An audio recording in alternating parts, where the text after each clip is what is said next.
What's up, everybody? Today we're going to be talking about two quarterbacks of two 4-5 football teams. One being Aaron Rodgers of my Green Bay Packers, and the other one being Tom Brady of the Tampa Bay Buccaneers. Now, both of these quarterbacks are leading some really stinky offenses so far this year, and they're both old as dirt. So it is time to look at if they are washed, how much blame do they deserve for their offense's output. I promise to be fair. Even though I am a Packers fan, I'm not going to someone's got to be bad, so I can't be too biased. I've got to slander someone, But I assume a lot of you didn't even know that I was a Packers fan, so now you do if you didn't before. And if you didn't, that should go to show that I'm not a crazy Packer fan who's going to just bow at the altar of Rodgers and slander Tom Brady. I'm going to be fair and balanced, okay? So with that being said, let's get into it, and I want to start by talking about Tom Brady. So the first thing I wanted to look at was the efficiency of the Tampa Bay offense, just to get a sense of kind of where they were at in both phases of the game. Their passing DVOA ranks 10th at 18.1%, and if you're not familiar with DVOA, you can basically think of this as the Tampa Bay passing attack is 18.1% above where an average passing attack would be, considering the situations they get put in. And their rushing DVOA is second worst in the league at negative 22.1%. So immediately that lets me know where the real biggest problem is. This is also backed up by another advanced metric, EPA per play. As you can see, the dropback EPA per play, or the passing EPA per play, is slightly above average at 0.1 expected points added every time they drop back, but they are dead last in rushing EPA. And basically what that means is every time they're rushing the ball, they're expected to score less and less because it's so unsuccessful. If you want some more tangible statistics, the Buccaneers are dead last in the league with only 3 yards per rushing attempt, dead last in the league with 64 rushing yards per game, second to last in yards after contact per attempt, second to last in broken tackle percentage, and fourth worst in first down percentage when they're running the football. They're getting hit at the line a second worst 50% of the time. It's just been a mess. Last year, this was all-pro center Ryan Jensen. This year, it's Robert Hainsey, seen here getting eviscerated by a Cam Hayward swim move, and Hayward is able to penetrate into the backfield. Last year, this left guard was Ollie Marpet, but he retired, and now it's Luke Gadecki, seen here pulling, running into Isaiah Loudermilk, who is no all-pro, and Isaiah Loudermilk just stands him up, pushes him backwards into Leonard Fournette, and blows up this play. Last year, this was Rob Gronkowski. Now it's Cade Otton. Last year, this was Cameron Brate. I'll be honest, I'm not totally sure who number 41 is. It's probably that 6th-round rookie, Ko Keefe from Minnesota, or whatever his name is. I don't know. They are not getting the same kind of push that Gronk would, okay? And it all just culminates in a bad offensive line. On top of the talent drain, I do think that the line is just not as cohesive as it was a couple years ago without Ryan Jensen at center. I think that this plays a good example. It may look pretty normal, but check this out, okay? Watch the center and watch the ball start to move right there. How many frames go by before any of the other linemen start to react, okay? 1, 2, 3, 4, 5, 6, 7. Okay, about 7 or 8 frames in, then the line starts to react after the snap of the football. Same deal here, all right? Right here, the ball starts to move. The center, watch it. How many frames go by before the rest of the line reacts to that? 1, 2, 3, 4, 5, 6, 7, 8, 9, and now everybody's kind of starting to go. After about 9 frames, then everybody's like, okay, the ball is snapped. Doesn't matter much here. But let's watch the Brian Burns sack, okay? And I don't even think I need to slow it way down here. I think you can just see with the naked eye that everybody is just a tick late to react after the snap. And in fact, Burns gets a better start than a lot of the offensive linemen do. And what does that mean? He's getting upfield quickly. This tackle, Donovan Smith, my bad, has to turn his shoulders real quick. That opens up his inside shoulder. Burns plants that foot in the ground, cuts inside. Smith is out of position. he's able to track Brady down. Compare that to the first shotgun snap of last year, okay? Watch Ryan Jensen, the center. Watch that ball move back here in a second. As soon as it does, there is no hesitation. There is no gap. As soon as that ball gets snapped, those tackles are getting into their kick slide. I don't have to go frame by frame here, but I'll do it anyway. 1, 2, like 3 frames into this thing, you can already see massive movement across the board. Players getting ready to block. And it was just a much more cohesive unit. And even more importantly, Ollie Marpet was not as likely to get bowled over like this the second after the snap. Shout out Derek Brown. Marpet was also less likely to just straight up miss a blitzing defensive back like 67 does here. Leonard Fournette, you're not free of blame either, but there's pressure in Brady's face, and he just has to loft up a prayer to Godwin. Overall, I think it's pretty clear Brady's a little rattled with this unit. If he had faith in this unit, would he really take this contested wheel route at the top of your screen to the running back just to get the ball out quickly, instead of checking the backside where he had a wide open dig over the middle of the field? I don't think so. Again, note the little beat once this ball is snapped with the offensive lineman. It's not much, but it's there. And here Brady has time, but he still wants to get the ball out as soon as he hits the top of his drop, instead of sitting back there and scanning the field where he would have found a better option. Now, Tom Brady may look rattled, but does he look washed? Does he look, like Rex Ryan said on Get Up, like a shell of himself, like we look at even physically? Tom Brady, who is never really a great athlete, looking like a shell of himself physically, would probably look a little something like Ben Roethlisberger last year. Like, it cannot be overstated just how much the act of moving around looked like it pained Big Ben last year. That guy was moving like the Tin Man. Or look at Matt Ryan, who was just benched for Sam Ehlinger. He looked like he was throwing beach balls at points this season. But to me, Tom Brady doesn't look like that. He looks about as fluid as he ever has. Let's rewind this play. There's some play action here. He gets around. There's some pressure by Brian Burns, so he runs left, flips his hips, and makes the throw. Like, that's about as much as you can ask for with Tom Brady at any point in the last 10 years. And it's hard for me to say his arm strength is gone when he's hitting throws like these. Okay, we got cover 3. You've got a seam in between these two safeties, but you've got to loft it over this linebacker. That is a tiny window for Tom Brady to hit. And check out this throw. An absolute rocket in the smallest of spaces. We'll see it from the end zone angle. Like, this is not a throw you complete if there is any arc on it. You have got to really drive that thing in there. And Tom Brady's still capable of doing it. That throw is crazy. Like, that was dead ass one of Tom Brady's best throws ever. And then this was kind of a similar one. You've got the tight end running up the seam this time against cover 2 this time. But this safety is still a threat. And Frank Louvu is going to flip his hips and run with this tight end. Tom Brady's got to fit it right over his head and into the arms of his tight end for a big chunk gain here. You need a pretty significant degree of arm strength to complete throws like that, and Tom Brady still has it. So no, I don't think that Tom Brady is a shell of his former self, but there is one aspect of Rex Ryan's Buccaneers rant that I do agree with. This team is old and slow. He's right. This team does look old and slow. I took a look at how the receivers were doing against typical man coverages, cover 0, cover 1, and man cover 2. You'll see that the Buccaneers are only averaging 6 yards per attempt against man coverage. That's 4th worst in the league. This despite the fact that they've lined up and passed 95 times against man coverage this season, 1st in the league by a decent margin. They haven't scored a touchdown against man yet, according to Sports Info Solutions. Not only that, but on your typical in-breaking routes, your slants, your digs, your posts, your drags, your crossers, throws where you can hit the wide receiver in stride over the middle of the field and hopefully they can pick up some yards after the catch. On those in-breaking routes, the Buccaneers are only averaging 3.1 yards after catch per reception. That's 2nd worst in the league, only above the Browns.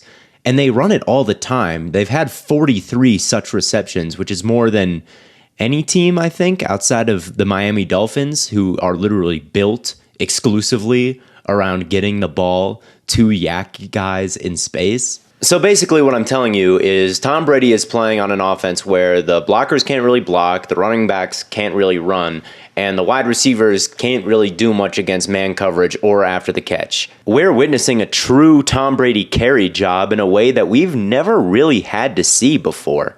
Now, there's a group of people out there who treat Tom Brady like he's a folk legend, and say that he carried like bum-ass, scrub-ass Bill Belichick and the Patriots to a dynasty, and he was a huge part of it, the biggest part of it probably, but no one does it alone. And I think Tom Brady's playing quite well this year, but when you have no help, you have no help, and the team's not going to be that good. I think if Brady does deserve any blame for the state of the offense, it's because I do think that avoiding hits does take up a decent amount of his brain space at 45 years old, all right? He is not going to be Josh Allen and Patrick Mahomes running around, taking hits, hurdling over people all over the yard, okay?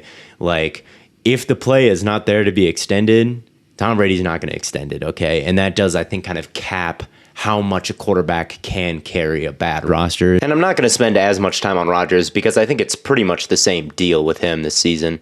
Much like Brady, I don't believe that Rodgers has like fallen off this cliff in terms of natural ability from last year when he won MVP to this year. I mean, on this play, he drops back, he's looking left, he's sprinting out to his right, looks back left, throws across his body through a pretty narrow window here on a line, like 20 yards downfield. Perfect throw. Randall Cobb turns it upfield to pick up more yards. Like, he is not, athletically at least, below NFL starter threshold by any stretch of the imagination. I think that this play does a good job illustrating both that point and highlighting the actual problem. On this play, Rodgers is rolling right, and on the move, he just flicks the wrist, and this ball goes at least 50 yards in the air, probably more, from the 16 about to the 31. And he's targeting Dobbs, who is running a corner post, right? He's breaking outside and then breaking back inside, but Rodgers targets him as if he was going outside the whole time. So what's the problem? Now, Rodgers is rolling right, and Dobbs is going right for a moment before he cuts it back inside. But it's a blown coverage, and there's no one over here. It would be great if Dobbs recognized this and kind of improved and helped the quarterback out a little bit by just staying over there, calling an audible mid-play. It's what Devontae would do. It's what a vet would do. But I'm sure that this was called corner post and not just corner, and he just ran it the way that the play called to be ran. And he ends up going inside when Rodgers wants him to make the savvy move of continuing to run into the open space closer to him. Now, there's a holding penalty here, I think, so this wouldn't have counted anyway, but I think it just kind of goes to show that Rodgers and these young receivers are just never quite on the same page. And it takes a long time to build that kind of chemistry with Rodgers. I mean, it took Jordy Nelson, 1, 2, 3, 4 years as a second-round pick to have like a real productive season with Rodgers. Randall Cobb was a second-round player. His rookie year didn't really do much at all. 300 yards and a touchdown. Took him a year before he kind of got that chemistry. Devontae Adams, another second-round pick. Took him 1, 2. I mean, he was terrible these 2 years. 3 years to actually look like something in this offense with this quarterback. Rodgers has zero patience for these young, inexperienced rookie wide receivers. And what did the Packers do?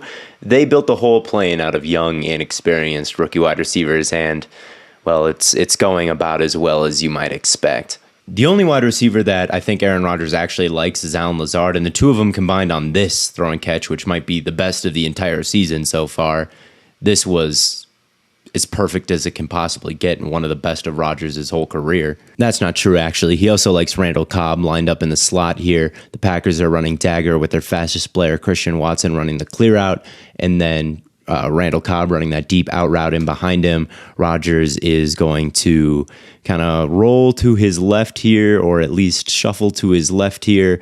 Decides to throw it right about here, and Cobb is just now breaking. He knows that Jack Jones is going to follow Christian Watson up the sideline here. He's just got to put it out in front of Cobb and out in front of this defensive back and out in front of this driving safety. I think that's McCourty.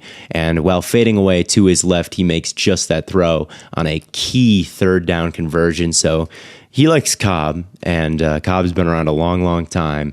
And, you know, Cobb has paid off his faith most times this year. However, Cobb is old and injured, and Allen Lazard is good, but he's not the type of dude you can feature and have it work out as well as Devontae did. However, there are times where I feel like he's ignoring the rookies and newcomers. The first place that Rodgers looks here is towards Allen Lazard running this go, but the safety is getting proper depth here, and that's dead. Immediately, Rodgers just looks to the check down and throws it, even though it's well covered by Jamin Davis here.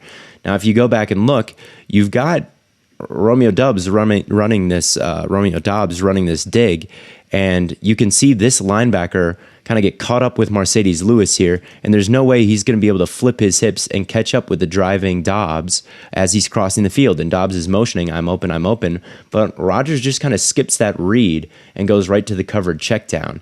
And I kind of feel like if this was Randall Cobb, he would give that route a little bit more of a chance. Sammy Watkins is a veteran, but he hasn't gotten much playing time because of injuries this year, and Rodgers doesn't really seem to trust him. On this play, this safety is going to rotate down, and Sammy Watkins is going to be running this go. And as soon as Rodgers sees that happen, he flips his hips, finds Watkins, and throws this deep ball. Now, Watkins is tracking this, but since it's overthrown, he seems to kind of slow up a little bit. You can definitely see him geared down, and this probably would have been an overthrow no matter what.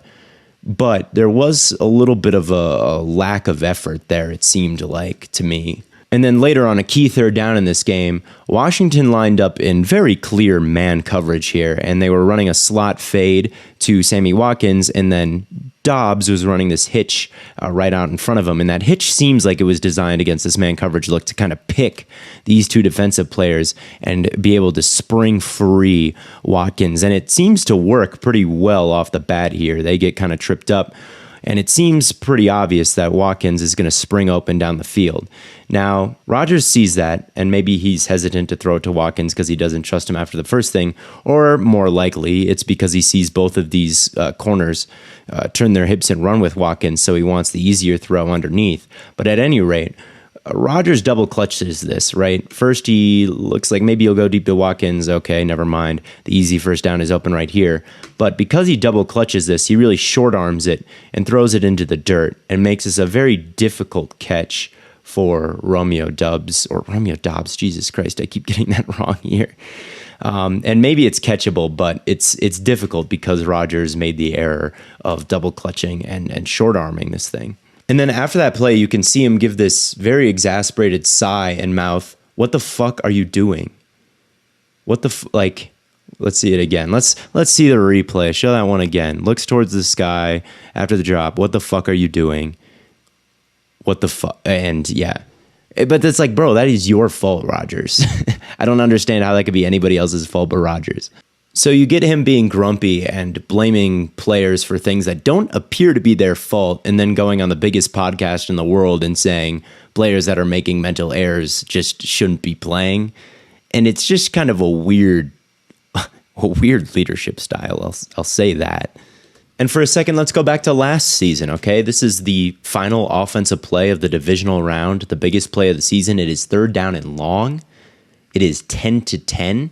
There's 3 minutes left in the game. Davante Adams is running this go, and he's been bracketed all day, and that doesn't change today. This corner and the safety Hufanga bracket him, all right? He is double covered on a go route, but Rodgers never really looks off of him. He never checks the backside of this concept. If he did, he would see that Lazard is wide open over the middle of the field here for an easy first down. But he says, fuck it, Davante's over there somewhere, throws up this prayer, and it's incomplete. They have to punt away. They never get the ball back. The season is over. So I do think it's fair to say that Rodgers needs to show a little bit more faith in more than just the guys that he likes, like Davante last year or Lazard this year, even if those rookies are messing up a little bit. Now, this is not to say that he's been a disaster this season. He hasn't been. And it's not to say that he's the biggest problem with the Packers. He's not.